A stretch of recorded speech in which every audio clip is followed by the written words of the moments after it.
Just a couple of comments to finish up with. So I've told you that, and I think we know, stem rust is a really, really bad disease. It kills wheat crops. We've done a lot of work on resistance breeding. We found this thing, so and you can get, we know that we have resistance in wheat all the way from here, with 0% yield loss, fully resistant to stem rust.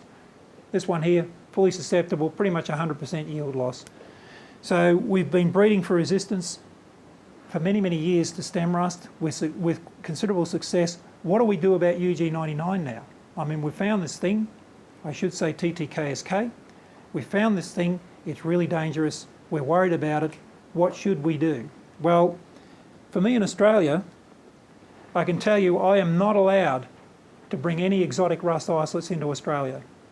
I can't just go to Kenya or ask a colleague of mine in Kenya to send me an isolate of TTKSK and start working with that in my greenhouse to screen all my breeders' material. I'd get put in jail. We have very, very strict quarantine regulations in Australia. So how do we do it? Well, I mean, there are a number of tricks we can use. We know the genes that are effective against ug99, things like SR2, SR25, SR26. I could list more. If we use those genes in our breeding programs, then we know we're going to have resistance to ug99. But really, if we want to do breeding properly, we really need to test in the field. Okay, and the only way you can really do that properly with ug99, because of biosecurity concerns, is to send germplasm to East Africa or to South Africa, to ZAC, for field testing. We can't bring the rust isolate to ourselves. We have to send our germplasm to the places where these rusts occur. And we've been doing that for quite a few years. There are some places that have containment facilities that can work with things like TTKSK at certain times of the year.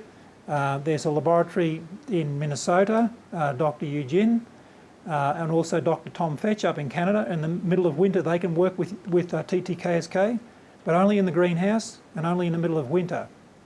Dr. Mogens Hovmoller up in Denmark is also able to work with ug99 isolates and exotic isolates in the greenhouse all year round. But that's greenhouse work. If we want to do the field testing, then pretty much what we have to do is go to Kenya or to Ethiopia or to South Africa and have our germplasm tested. So that's just me back in 2005 with Brian Stephenson, Tom Fetch and Sarah Hambledon, Matt Rouse in the background, and who's that?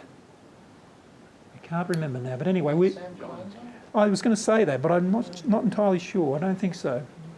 But we've had a lot of germplasm tested over there, and I have to say the people in Kenya and Ethiopia have been incredible in their support of people sending germplasm for testing.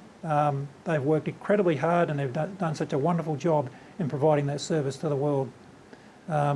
So anyway, that was just a final comment, I think.